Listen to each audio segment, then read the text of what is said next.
আজকের ক্লাসে আমরা পঞ্চম শ্রেণীর ষষ্ঠ অধ্যায়ের শতকরাকে সাধারণ ও দশমিক ভগ্নাংশের প্রকাশ এবং সাধারণ ও দশমিক ভগ্নাংশকে শতকরাতে প্রকাশ সম্পর্কে দেখব। আমরা প্রথমেই দেখি যে শতকরা মানে কি সেটি আরেকবার বোঝার চেষ্টা করি। আমরা পরীক্ষার খাতায় দেখি আমাদের মার্ক দেওয়া থাকে এমন 99/100, এমন তোমাদের খুবই পরিচিত। এটার মানেই কিন্তু শতকরা প্রকাশ। কেমন? এই যে 99%। কেন এখানে 99% বললাম? কারণ এখানে হরে 100 আছে। 100 মানেই আমাদের শতকরা। আমাদের শতকরা প্রকাশ করতে গেলে আমাদের মেন কন্ডিশন কি হবে? হরকে 100 বানাতে হবে। হর 100 মানেই শতকরা, এবং 100/99 মানেই 99%। তাহলে আমি যদি এখন বলি আমি পরীক্ষায় পেয়েছি 90%, তাহলে কি হবে? আমি 90/100 মানে 100 এর মধ্যে 90 পেয়েছি। এটাই মূলত শতকরার মেন কনসেপ্ট।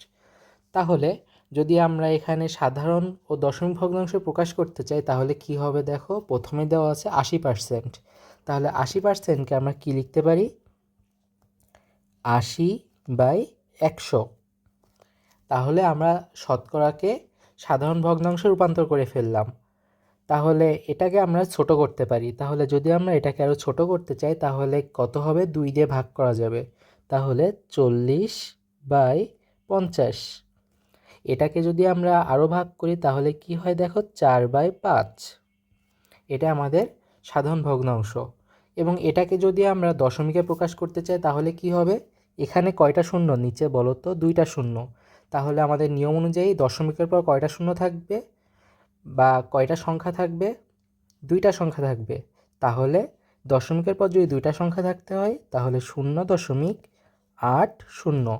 এটা আমাদের দশমিকের প্রকাশ এবং এটা আমাদের সাধারণ ভগ্নাংশের প্রকাশ। এবার আসি পরবর্তীতে 74%।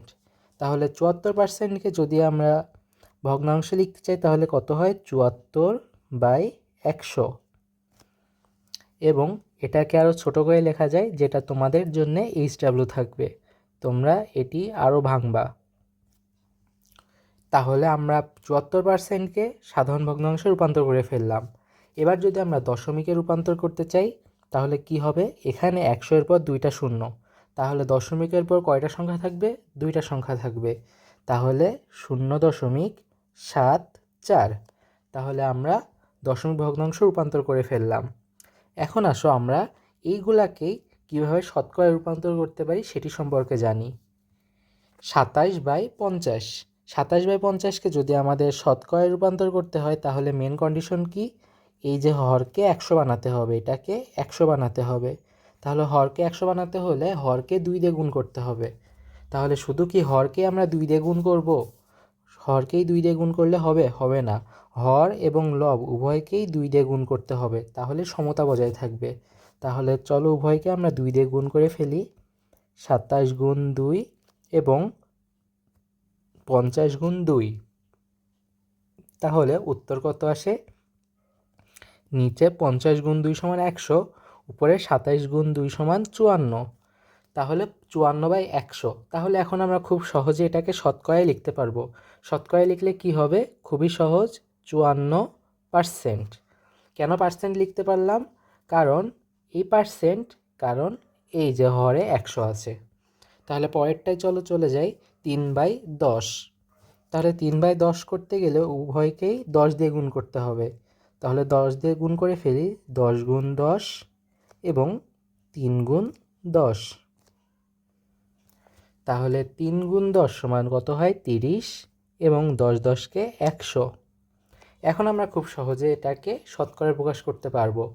তাহলে এটাকে শতকরায় প্রকাশ করলে কত হয়? 30%। কেন 30%? কারণ এই যে নিচে হরে 100 আছে, তাহলে পার্সেন্টেজ হয়ে গেল এবং উপরের সংখ্যাটা আমাদের আগে বসে যায়। 30% মানে 100 এর মধ্যে 30। এই যে 100 এর মধ্যে 30। দেখা হচ্ছে পরবর্তী লেকচারে, যেখানে আমরা শতকরা সম্পর্কিত আরও কিছু সমস্যার সমাধান করব।